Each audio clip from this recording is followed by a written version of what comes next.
Hello दोस्तों, आज हम बात करेंगे व्हाट इज़ एपिलियन। एपिलियन है क्या? एपिलियन का जो टर्म है, एपिलियन शब्द अपने आप में ग्रीक वर्ड है।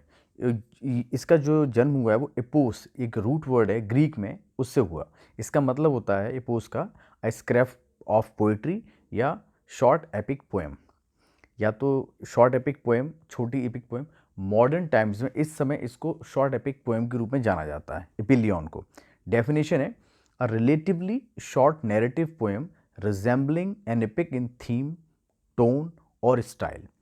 ये छोटी पोएम होती है रिलेटिवली, और नैरेटिव पोएम है छोटी सी, और ये रिजेंबल करती है एपिक को किस किस तरीके से, थीम के अंदर, टोन के अंदर और स्टाइल के अंदर, एपिक को।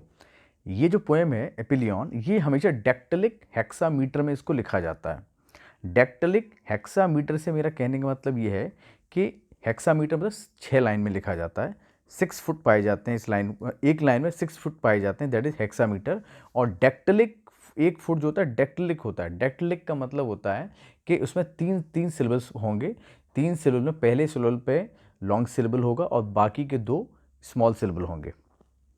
ये डेक्टलिक हेक्सामीटर जो था, एंशंट ग्रीक में, ग्रीक्स जो थे, हमेशा ग्रीक और लैटिन वाले लोग डेक्टलिक हेक्सामीटर का इस्तेमाल ज़्यादा किया करते थे। अगर हम होमर और वर्जिल को देखें तो उन्होंने ज़्यादातर जो उनकी पोएम्स हैं उन्होंने डेक्टलिक हेक्सामीटर के अंदर कंपोज करी हैं। इसकी जो थीम है, वो हमेशा माइथोलॉजिकल और रोमांटिक थीम्स के ऊपर बेस होता है, एपिलियन जो लिखी जाती है। और ये सबसे ज़्यादा पॉपुलर था अलेक्जेंड्रियन पीरियड के टाइम में, 3rd BC में। एंशियंट ग्रीस की बात मैं कर रहा हूँ इस समय, जब ये एपिलियन जो पॉपुलर था उस टाइम में। हम देखते हैं कि एंशियंट ग्रीक टाइम में कैलीमॉकस और थियोक्रिटस जैसे राइटर्स थे जिन्होंने इसको काफ़ी इस्तेमाल करा।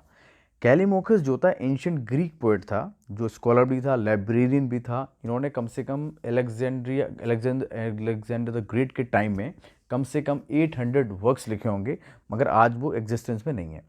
थियोक्रिटस ने पास्टल पोइट्री के लिए जाने जाते हैं, इन्होंने भी एपिलियन जो है पोएम्स लिखी। इस समय मॉडर्न इराक के अंदर 19th सेंचुरी में इसका इस्तेमाल किया जाने लगा। इसके एग्जाम्पल्स अगर हम 16th सेंचुरी की अगर देखें तो विलियम शेक्सपियर ने द रेप ऑफ लुक्रसी 1594 में लिखी थी, जो कि एक एपिलियन है।